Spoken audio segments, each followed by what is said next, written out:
अस्सलामुअलैकुम जनाब। ख्वाजा साहब ने जनरल बाजवा साहब ने तो बिल्कुल इन्हें हौला ही लै लिया है। भाई समझे ने भाई कोई सियासी रहनुमा है किसी सियासी जमात का PTI का या पीपल पार्टी का या किसी होर जमात का बिल्कुल हल्का ही लै लिया। जिसले आते जनरल बाजवा साहब तो शुरू हो वेंदे हैं, जनरल फैज़ हमीद साहब होर तो शुरू हो वेंदे हैं।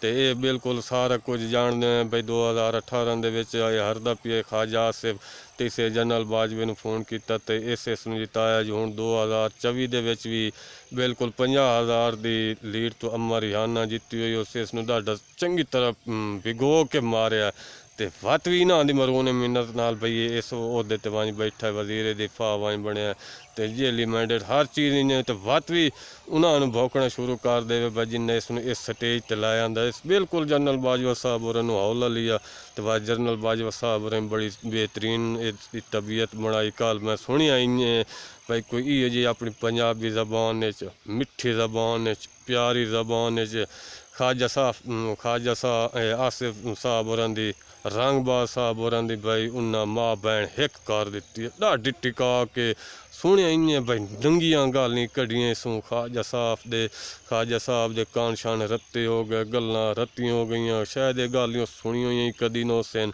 ते जेड़े इस ख्वाजा साहब ते इस दे एहसान हैं इन्हां तो चाहिदा भाई जनरल बाजवा दे पैर धो के पींदे, लेकिन इन्हां तो कोई होर ही काम किया तो उसका जवाब भी इन्होंने इो मिलिया जनाब।